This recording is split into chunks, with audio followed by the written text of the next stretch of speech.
Yang ketiga, hakul yakin. Apa itu ilmu yakin? Ilmu yakin adalah keyakinan melalui ilmu. Jadi kita menyampaikan itu ada sumbernya, ada dalilnya, ya.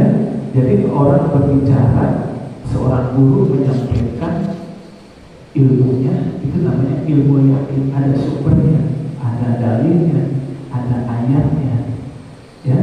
Jadi ilmu yakin. Nah, ilmu itu terus kita melihat keyakinan melalui penglihatan. Ilmu itu dikerjain, dilakukan sama orang, itu namanya ilmu yakin.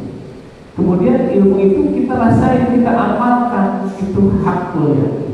Jadi tingkatan tertinggi tentang keyakinan adalah hakul yakin, karena kita sudah merasakan.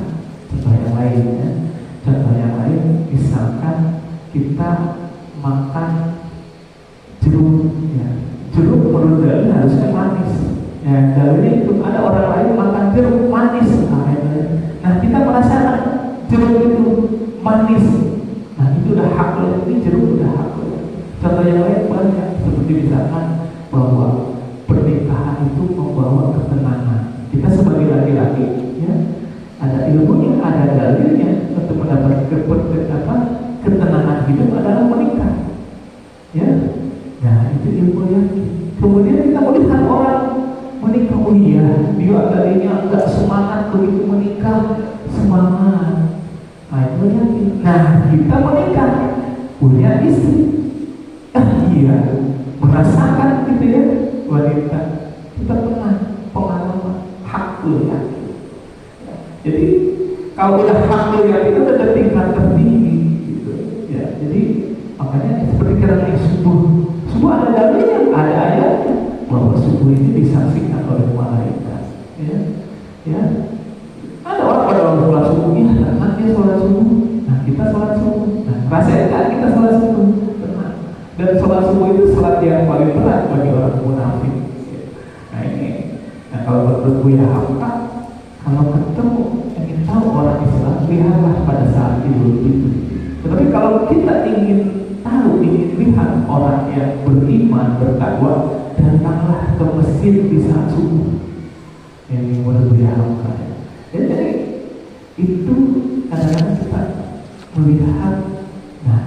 melihat di sini dalam perjalanan hidup ini. Saya menceritakan sebetulnya ngaji diri, ya, yaitu muhasabah, introspeksi diri, evaluasi diri, bahwa di dalam perjalanan hidup kita itu akan ketemu 3 jenis orang, kalau digolongin 3 golongan.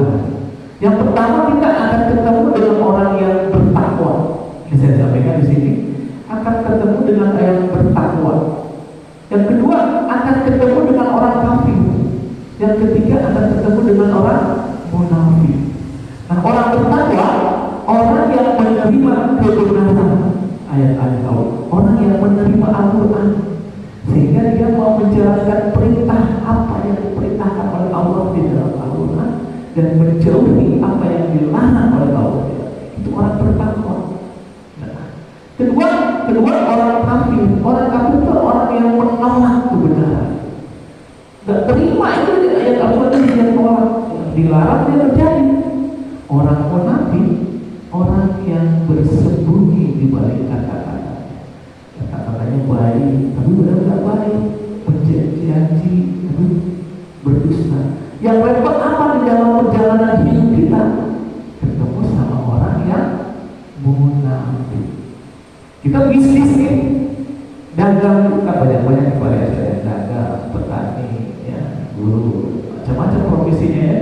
Nah, kalau ketemu orang bertakwa, gampang, dia tahu dalilnya, percaya, yakin bahwa kebenaran itu datangnya dari Allah. Ya, di sini di Al-Quran, di dalam surat Al-Baqarah, ya, ayat 147, al-haqqu min rabbika fala takunanna minal mumtarin. Kebenaran itu adalah dari Tuhan, maka janganlah sekali-kali engkau termasuk orang-orang yang benar. Orang yang bertakwa itu nggak ragu apa yang di dalam Al-Quran. Nanti kita akan bahas di Al-Quran ada ciri-ciri orang bertakwa, ciri-ciri orang kafir, orang munafik. Jadi ini yang selebar ini ringkasan umum dari kumpulan kajian-kajian. Nanti saya bukukan dalam buku sudah dimuhasabah. Nah, di dalam perjalanan hidup kita jangan kaget. Kita akan ketemu 3 orang enggak bakalan lebih. Ketemu orang bertakwa kayak kita nih, bertakwa. Ketemu orang kafir, kalau orang di luar Islam jelas kafirnya. Ya, dia berjalan menolak kebenaran itu orang kafir. Ya, menolak kebenaran. Dan orang yang paling ribet, paling repot di dalam perjalanan hidup adalah ketemu orang munafik. Kalau dagang ngomong-ngomong bersemangat atau menghina. Sama berumah tangga juga gitu. Ketemu sama orang munafik. Ya, jadi golongan orang atau ketemu itu 3 ini ya. Orang bertakwa, orang kafir, orang kita melihat orang lain itu juga ada potensi pada diri kita. Nah, kita orang bertakwa nih. Kita orang kafir nolak kebenaran. Dinasihatin ya, bandel kan gitu kan. Terus orang munafik, nah kita berbohong bisa. Nah makanya kerugian, kekecewaan itu ketemu bukan sama orang bertakwa. Orang bertakwa nggak bakalan kecewain, nggak bakalan berdusta. Orang kafir udah jelas dia nolak, udah tahu, udah pas. Orang yang munafik itu yang paling sulit dideteksi. Teman-teman baik lama-lama berdusta, dipercaya, lama-lama berdusta. Ya, dagang juga begitu. Awal-awal bagus tahu begitu. Ya, ini akan kita alami di dalam perjalanan hidup ini ya, yang sudah berumur ya, yang lebih dari 40 tahun ya, mengalami pengalaman seperti itu. Nah, kita ketemu siapa nih? Wah, orang bertakwa ya, dan ikutin dalilnya. Wah, iman nolak gitu. Nah, dan paling repot sekali lagi kalau ketemu sama orang yang munafik. Kalau dalam hadis ada dikatakan yang paling berat ibadah seorang munafik adalah sholat subuh dan sholat isya. Dan dulu ceritanya kalau isya di negeri Arab gelap kan, jadi orang gelap-gelap ke masjid atau sholat juga susah, berat gitu, ke subuh. Apalagi pengantin baru kan subuh-subuh itu berat. Kalau pengantin baru subuh-subuh kan berat, apalagi ke masjid. Kalau pengantin masih berat itu orang mengambil sholat subuh dan sholat isya. Apalagi cuaca hujan, mati lampu orang itu berat banget. Pengantin baru kagoknya gitu ya. Iya. Jadi ini memang spesial subuh, jemaah spesial yang hadir. Ya masalahnya saya waktunya ada sempat Sabtu dan Minggu saya kerja Senin Jumat di Jakarta ya, di bulan Istana Negara. Jadi hidup ini adalah perjalanan, umur kita ada perjalanan, kematian adalah kepastian. Ya, ini ada dalilnya di dalam Al-Quran, di sini, di dalam Lebaran. Saya pernah sampaikan juga di sini bahwa kita itu bergerak sesuai dengan ketentuan Allah. Di dalam poin 4, perjalanan manusia itu mati 2 kali, hidup 2 kali. Katanya mati 2 kali, hidup 2 kali. Hidup cuma sekali. Hidup kita itu 2 kali. Ya, jadi awalnya nggak ada, ya. Sekarang yang ada, esok, lusa, tahun depan atau kapan pasti mati. Udah pasti itu mah. Nggak mungkin pasti udah. Nanti sudah mati dihidupkan kembali. Nah sudah hidup, ya udah hidup lagi, nggak ada yang mati lagi. Ya mudah-mudahan kita di surga, di tempat yang baik, hidup terus selamanya. Kalau di neraka disiksa terus selamanya. Nah jadi, nah sekarang dunia ini adalah tempat ujian. Dunia ini perjalanan hidup ujian, semuanya ujian. Akhirat adalah balasan. Di akhirat mah nggak ada soal di dunia, ya. Jadi di sini bahwa di dalam perjalanan hidup kita ini adalah ujian. Apa itu ujian? Yang nomor 10 saya sampaikan. Kami akan menguji kamu dengan keburukan dan kebaikan sebagai cobaan, sebagai ujian. Di dalam surat Al-Anbiya ayat 35. Kullu nafsin dha'iqatul maut. Setiap akan merasakan mati. Nah, kita kan bernyawa nih, pasti mati. Udah bilang pasti, udah nggak ada keraguan mati. Ya kan? Ini ada yang umur 20, 30, 80 masih hidup, alhamdulillah, kan ada waktunya. Ya, kullu nafsin za'iqatul maut wa nabluukum bisyarri wal khairi fitnatan wa ilaina turja'un. Kami akan menguji kamu dengan keburukan dan kebaikan sebagai cobaan. Dan kita diuji nih, keburukan, diuji kebaikan, diuji sebagai cobaan. Dan kamu akan dikembalikan hanya kepada kami. Ya, jadi perjalanan kita dari Allah kembali kepada Allah. Jadi perjalanan kita di dunia menuju akhirat, menuju Allah.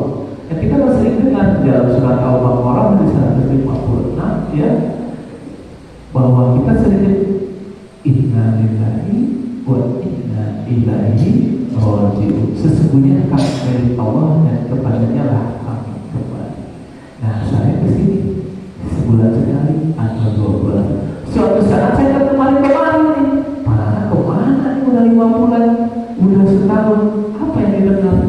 Inna lillahi wa inna ilaihi raji'un. Sama teman kita juga, bapak kita udah ngalamin semua. Masih ada orang tua ya, alhamdulillah. Orang tua udah nggak ada. Adik saya kemarin 2 minggu yang lagi meninggal.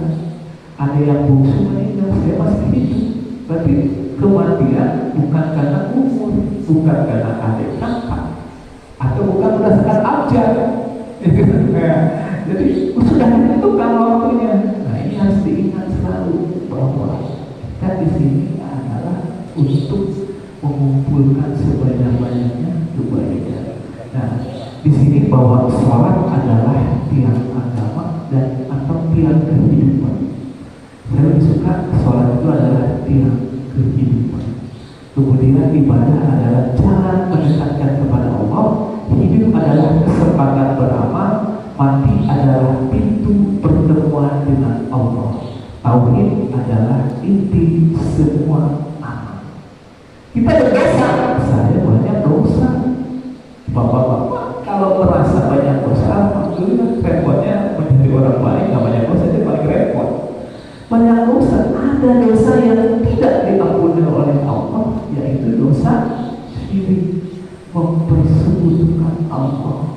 Nah, di sini di dalam surat An-Nisa saya sampaikan di dalam ayat 40, sesungguhnya Allah tidak akan mengampuni dosa karena mempersekutukan atau syirik, dan Dia mengampuni apa dosa yang selain syirik itu bagi siapa yang Dia kehendaki. Barang siapa mempersekutukan Allah, maka sungguh dia telah berbuat dosa yang besar. Dosa besar yang tidak diampuni oleh Allah adalah dosa mempersekutukan Allah. Ya, ada yang hebat selain Allah, ada yang memberi rezeki. Kita percaya selain Allah, percaya padaku, saya terserah deh, jangan. Ya, itu di dalam hati kita, di dalam perbuatan kita. Walaupun sesusah-susahnya apapun kita, tetap kita bersandar kepada Allah. Dan di sini saya sampaikan suatu ketika nanti kita mengenali di pojok, ya, di bawah kita akan bahas nanti mengenai tentang Allah, mengenai tentang malaikat, tentang jin, manusia, ya, setan, hewan, Tuhan. Nah, ini lingkungan kita. Di dalam perjalanan hidup kita kenali Allah, makrifat Tuhan, kenali malaikat, jin, manusia. Itu sama manusia kita kenali. Ya, tadi kita bahas bahwa di dalam perjalanan kita akan ketemu 3 jenisnya. Apakah kita termasuk atau dia termasuk orang bertakwa, orang kafir, orang munafik. Orang ingat yang paling sering mengecewakan kita, mendustai kita adalah orang munafik. Begitu ngomong gak dipercaya, jadi selalu berdusta. Ada tak dalam diri kita? Jangan-jangan saya sendiri orang munafik. Kita kan sering nyalahin orang yang munafik kan gampang. Nah, diri sendiri itu ya susah, ya. Jadi di sini saya sampaikan bahwa yang terdekat kita ingat kepada Allah adalah sholat. Di dalam surat Toha ayat 14 di bawah saya katakan, innani anallaha la ilaha illa ana fa'buduni wa aqimus sholata bizikri. Sungguh aku ini Allah, tidak ada Tuhan selain aku, maka sembahlah aku dan laksanakan sholat untuk mengingat. Nah, kita dekat dengan Allah, hubungan komunikasi antara hamba dengan Tuhan adalah sholat. Yang paling terdekat kita merasa dekat Allah dalam sujud. Ya, sujud. Ya, Allah. Nah, di dalam perjalanan kita ada tiga untuk menjadi cahaya apa? Di sini saya sampaikan bersama cahaya Islam, bersama cahaya iman, bersama cahaya ihsan. Nah, nanti kita akan bahas secara detail tentang Islam, syahadat, sholat, zakat, puasa, pergi ke Baitullah, haji, ya. Kemudian iman dan ihsan. Nah, ihsan kita yakin, ya, merasa kita melihat Allah. Kemudian kalau memang kita tak punya kemampuan, kita yakin Allah melihat kita. Nah, di sini saya sampaikan, ya, ini buat jadi timbangan dari ada. Jadi kita penting untuk selalu muhasabah, introspeksi diri di dalam poin 12, ya. Wahai orang-orang yang beriman, bertakwalah kepada Allah dan hendaklah setiap diri memperhatikan apa yang telah diperbuatnya untuk hari esok, hari akhirat, dan bertakwalah kepada Allah. Sungguh Allah Maha Teliti terhadap apa yang telah bekerja. Jadi kebaikan sekecil apapun ada balasannya, ya. Kejahatan yang kita lakukan ada balasannya, ya. Orang berdosa tidak bisa memikul orang. Kita berbuat dosa untuk kita berbuat baik untuk diri kita. Manusia akan mendapatkan apa? Manusia itu memperoleh apa yang telah diusahakan. Dalam Al-Quran di surat An-Najm masih bisa sampaikan di dalam surat An-Najm ayat 39, Quran illa ma'sa, dan bahwa manusia hanya memperoleh apa yang telah diusahakan. Jadi kita memperoleh apa yang telah diusahakan. Mau sholat harus usaha, kerja juga usaha, ya. Nah, di sini di bagian atas kanan kita, anggota tubuh kita bergerak, hati kita bergerak, itu namanya amal. Kaki kita melangkah, itu namanya amal. Melangkah kemana? Hati kita bergerak kemana?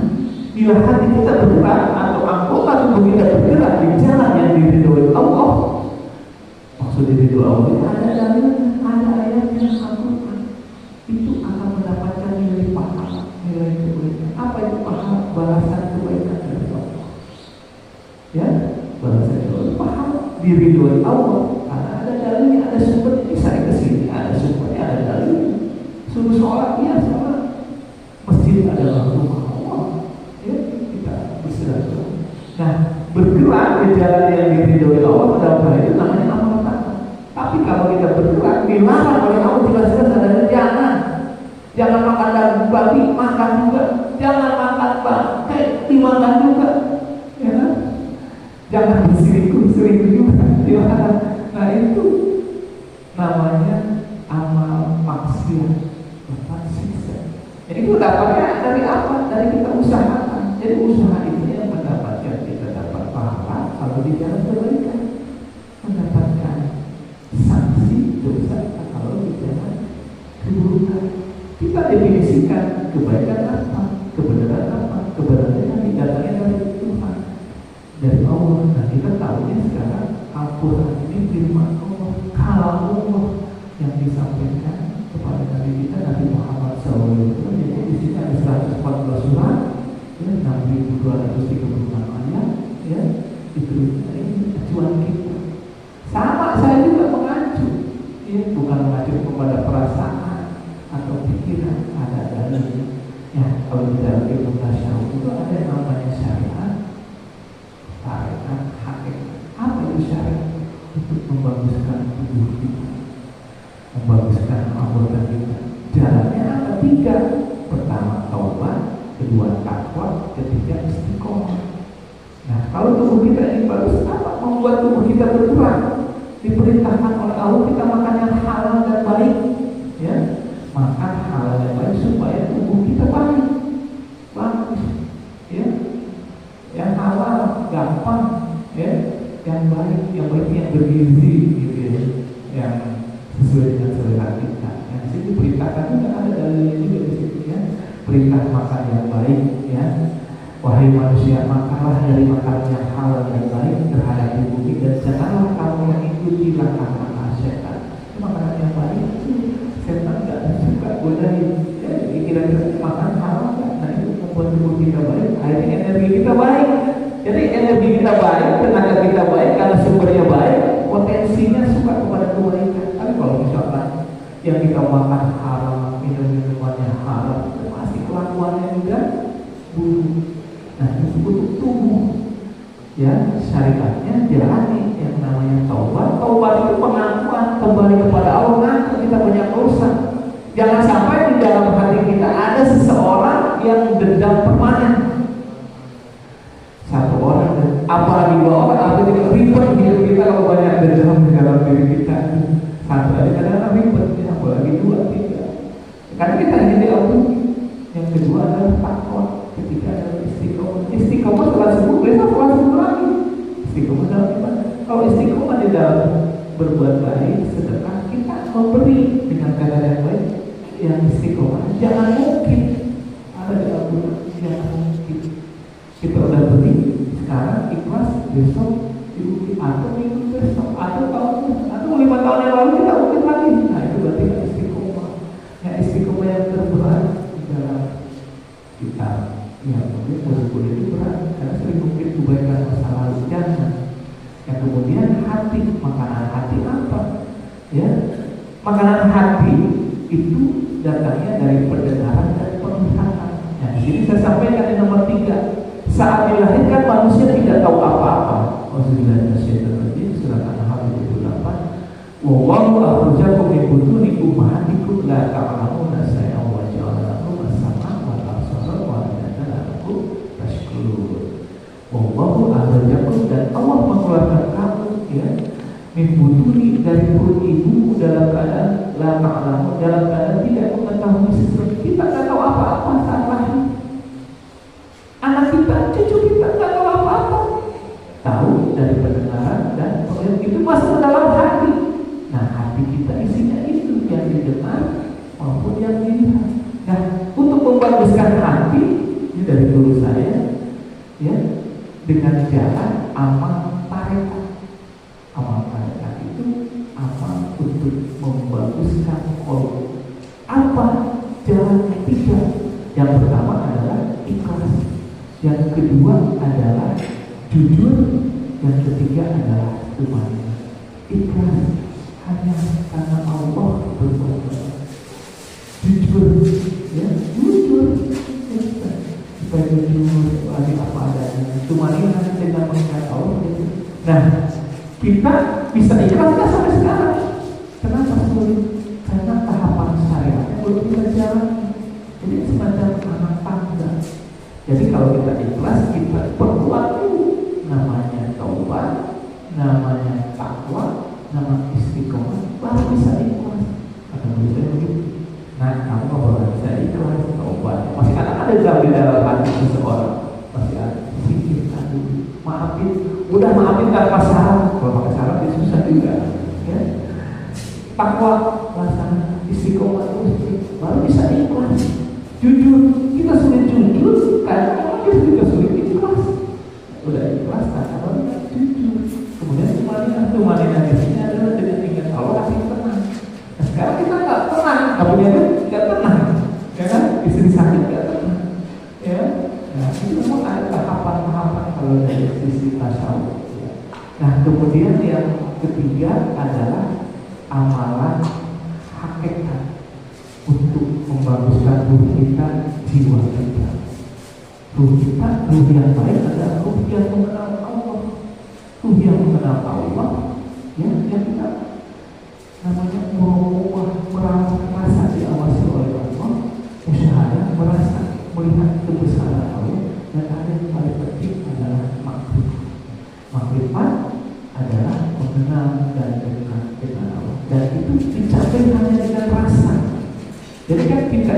namanya tubuh, ya, anggota tubuh kita, ada yang namanya kolbu kita, ada namanya jiwa kita, rasa kita. Bahagia ada di mana? Penderitaan di rasa. Kadang-kadang kita punya motor satu, hanya rasa kurang nih, nambah lagi. Punya anak satu, nambah lagi. Punya rumah kurang gede, nambah lagi. Asal jangan istri aja nambah lagi. Itu malah perkara ya.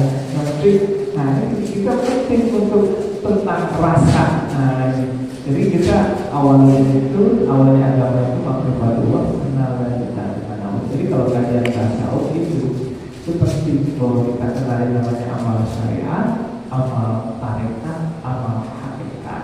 Nah, yang udah marifat, dia kenal mahabbah, cinta. Udah kenal, udah dekat, cinta, akhirnya ridho. Ridho, mau dikasih duit, dikasih lebih banyak ridho, dikasih sedikit tidak ridho, udah ridho. Ya Allah, saya ridho, terserah kau. Makanya kalau mau dimaksudin jadi tahu itu ada apa? Orang awam itu sama, la ilaha illallah dia ada Tuhan, tapi dia punya takut dirinya pada orang lain. Orang lain takut sama bosnya, wah takut sama yang orang lain dekat dirinya, nggak membantu, takut. Tapi saya sendiri takut pada orang lain, dia takut sama orang bosnya. Orang lain takut pada dirinya, mikir itu orang khawas. Ya, takut kepada Allah, ada orang kuasa, terserah Allah. Nah, untuk kita pasrah, tawakal, terserah Allah. Ini dalam itu ada namanya sabar, ada namanya syukur dan tawakal. Nomor 3, sabar, ya, dikasih cobaan, keburukan, sabar. Dikasih kenikmatan, kita usaha dagang dari pagi yang masih rugi, tawakal, jalan terus, tawakal. Cuma itu hidup nggak ada lagi. Sabar, syukur dan tawakal. Punya anak, sabar waktu kecil, ya, sabar. Anak prestasi, syukur. Anak udah dididik masih nggak bisa, tawakal. Punya istri juga sabar. Sabar, ya, syukur. Susah, ini kita pahami dulu. Ya. Kenapa menjadi susah? Karena diri kita belum memahami, belum menerima, gitu. Karena itu kan banyak dari kita. Di Al-Quran kita bahas keinginan kita apa aja dalam surat Al-Imran ayat 14, keinginan kita. Apa yang kita? Banyak keinginan itu bagus, tapi membuat kita termotivasi ingin usaha. Membuat kita termotivasi ingin berdoa. Ada lagi membuat kita motivasi tekad. Yang paling repot adalah tekad. Apalagi kalau masalah cinta, itu ya, kalau ada siap, kalau ini kegiatan. Jadi kaji saya itu ya kaji diri ya, muhasabah. Jadi ini kajian ini banyak. Nanti kita akan mengenal Allah, malaikat, manusia. Jadi intinya bahwa di dalam diri kita perlu ikhlas. Ikhlas itu amalan tarekat untuk membangun tubuh. Ikhlas itu karena hanya mengharapkan ridho Allah dan rahmat. Ikhlas itu bukan berarti tanpa ikhlas itu dibalas. Kita orientasi kita hanya kepada Allah. Kita sering kecewa, berbuat baik yang lalu-lalu kita ungkit, itu namanya orang munafik. Kalau saya guru saya, katanya ikhlas, kenapa diungkit-ungkit? Karena gara-gara dikecewain, kita kan ungkit karena dikecewain, ya kan? Sama istri, kita udah berbuat, kurang apa sih? Sama anak, kurang apa sih? Kata anaknya, Mas Andre, bapak kurang ikhlas, bapak kurang ikhlas, karena orang ikhlas tak pernah mungkin, gitu. Nah, itu, jadi di Al-Quran ini 100 surat ya, banyak. Jadi yang paling penting yang pertama adalah kita sholatku.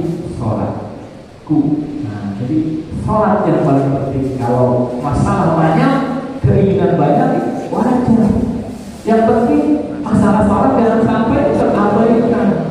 Ya, kalau sholat beres, insya Allah semuanya dari sana. Yang mempunyai kekuasaan tentang diri kita adalah Allah. Nah, perintahkan juga kepada keluarga kita, untuk melaksanakan sholat. Di sini di dalam surat At-Toha ya, ayat 132, perintahkanlah keluargamu melaksanakan sholat dan sabar dalam mengerjakannya. Kami tidak meminta rezeki kepadamu, kamilah yang memberi rezeki kepadamu, dan akibat yang baik di akhirat adalah bagi orang yang bertakwa. Nah, ini di Al-Quran di surat Toha ya, bahwa sholat diperintahkan oleh Allah, kita, keluarga kita, ya, istri, dijamin rezekinya oleh Allah. Ya makanya sholat, masalah kita berat, kenapa? Sholat kita berat. Saya kan banyak masalah, ya Allah, masalah kenapa berat? Saya banyak masalah dengan sholat. Kadang-kadang sholat banyak, sholat laksanain semuanya deh. Wajibnya, masih kurang ya Allah, masih kurang. Kan dalam sholat itu banyak permintaan, ada doa, ya kita mandi doa di antara dua sujud. Itulah keinginan kita. Ya, di dalam Al-Quran kita jangan khawatir, kita percaya yakin 100% bahwa di Al-Quran ini adalah sumber kebenaran. Jadi saya selalu bersumber kepada Al-Quran bahwa apapun yang akan terjadi, dan itu kalau memang sudah ditakdirkan untuk kita, pasti terjadi. Kita menjadi orang kaya sudah ditakdirkan, pasti terjadi. Ya, kita usaha kalau modal terus, dalam terus jadi soalnya tapi rugi. Nah sekarang kita dekat dengan Allah, apakah karena lagi kena musibah atau lagi senang? Dan saya sendiri pendidik, kalau lagi kekurangan dekat sama Allah, ya. Dan saya terlalu termasuk orang yang sudah menikmati sakit stroke, nggak bisa banyak duit, bukan banyak duit, ada uang, tapi kondisi badan sakit, ya. Lebih baik kita itu banyak duit, kondisi sehat, fasilitas ada, kan lebih baik begitu. Benar nggak? Iya. Lebih baik kita itu uang ada, fasilitas ada, kendaraan ada, rumah ada, istri ada, anak sehat, lebih baik kan? Ini iya, alhamdulillah. Ya, pengennya begitu. Sekarang kita dulu ada sakit stroke, kok bisa jalan, makan susah. Nah, mendingan punya duit sehat, ada fasilitas, ada anak, ada istri senang, damai, anak sehat, mendingan begitu, betul ya? Ya itu. Jadi kajian kita, jadi keinginan kita sama di dalam terakhir poin 13. Wa minhum may yaqulu rabbana atina fid dunya hasanah wa fil akhirati hasanah wa qina adzabannar. Wa minhum may yaqulu, dan di antara mereka ada yang berdoa, rabbana atina fid dunya hasanah, ya Tuhan kami berilah kami kebaikan di dunia, wa fil akhirati hasanah wa qina adzabannar, dan kebaikan di akhirat, dan lindungilah kami dari azab neraka. Sama nih saya, engkau bapak-bapak inginnya sama, ingin hidup dunia ini senang, dapat kebaikan, udah dah, tulis-tulis dikit aja, kayak senang ya. Ya, tadinya sih saya tuh pengen menulis satu-satu jamaah di sini kalau nggak keberatan, karena saya setiap masjid saya catat nama-nama ya. Ini mungkin betul kalau boleh ya izinkan ya, saya mencatat nama-namanya ya, supaya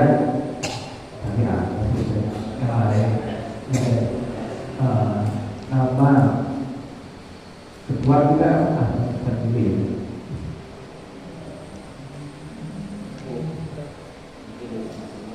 Masing-masing. Oh, boleh disediakan ke depan ya. Ya. Pak Ustaz Aceh. Saya itu mau nanya di sini anaknya berapa gitu. Anak berapa? Umur. Nah, umur 30 ya. 49. Anak 3. Itu belum ada ya? Belum. Iya. Namanya Tom. Oh iya. Kedua ya. Umur? Masya Allah, 73. Saya 53, berarti masih banyak kisah di sini. Enggak begitu. Anak berapa? Anak Anak ini itu ada. Ada berapa sih? Ada 5. Oh sudah. Kasar. Ya. Anak umur 58. Anak 4. Ya. Tadi 2. Cucu 3. Bapak Nisa.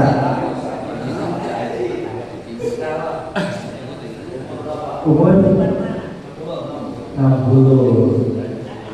Anak 4. Cucu 7.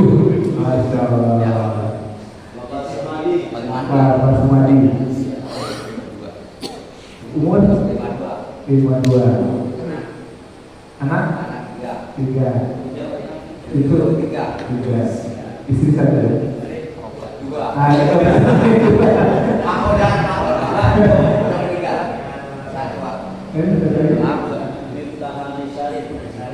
Panggil saya.